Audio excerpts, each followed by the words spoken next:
سلام، آرمانم، ملقب به دزوندو یا دزوند.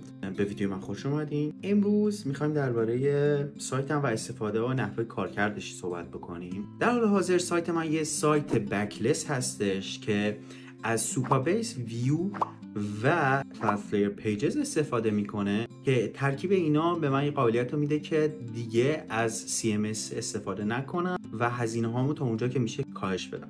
ولی چند تا مشکل داره. اشتباهات زیادی من داشتم توی دیولپ کردن این سایت. مثلا آپلود دستی، مجبورم که عکس‌ها و فایلامو به صورت دستی آپلود بکنم روی سوپابیس و این رابط کاربری خوبی حتی برای خودم که فقط از سایت استفاده میکنم اصلا خوب نیست. بدون سایت مپ هستش، بدون آدرس های درست و لینکاش درست کار نمیکنه. سایت به صورت استاتیک روی کلادفلیر پیجز آپلود میشه و خیلی از مشکلات دیگه که باعث شد من زده بشم از دیولپ کردن بیشتر این سایت، با اینکه کلی واسهش برنامه داشتم. پس با خودم فکر کردم چرا از اول و یه استک درست استفاده نکنم. پس بعد از تعقیب این نشستم که از ناکس استفاده کنم، چون ناکس استفاده کردن ازش خیلی راحته و توی مسئله SEO خیلی پیشرفت کرده. توی ویدیوی دیگه درباره نحوه کار کردن ناکس براتون کامل توضیح میدم. پس بریم سراغ این که قراره توی سایت جدید چیکارا بکنیم.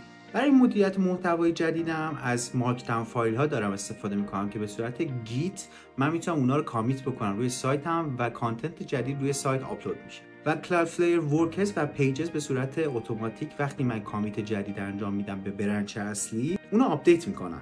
پس این به من این قابلیت رو میده که من گیتمو برنچ بکنم و بیا شروع کنم تغییرات جدید روش دادن، بازی کردن باهاش. این باعث میشه که من خیلی راحت‌تر بتونم روی فایلام کار بکنم و هر موقع خوب بود میام مرجش میکنم روی مین برنچ.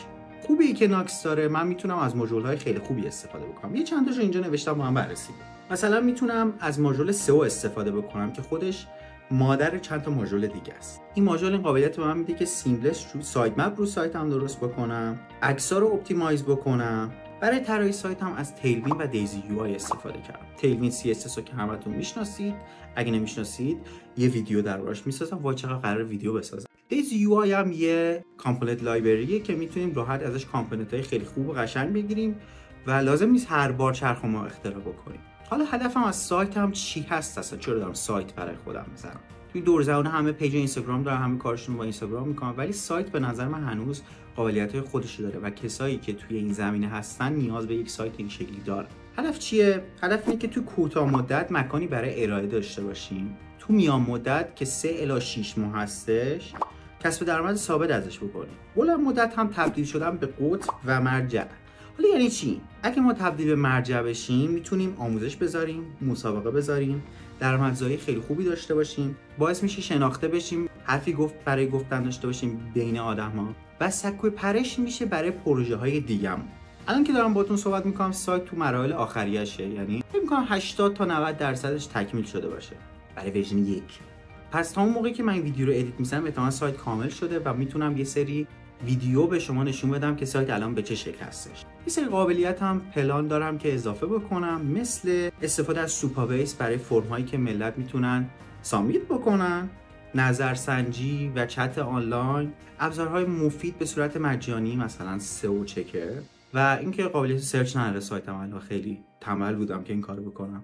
امیدوارم که این همه برنامه‌ریزی و فکر روی این سایت من بالاخره یه روزی جواب بده و روند پیشرفت سایتمو توی یوتیوب چنلم براتون میذارم. آدرس سایتم هستش dzone.xyz.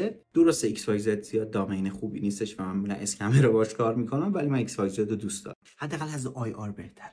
این بود صحبت‌های من درباره سایتم. برای من برده، برای شما هم برده. ممکنه بخواین سایتتون رو بدین من طراحی بکنم، ممکنه خودتون بخواین یاد بگیرین که باز ممکنه بیان پیش من و خیلی چیزهای دیگه. همین دیگه. این من و دفترم و سایتم که خاموش شده، سایتم. و تا ویدیو دیگه فعلا بدرود.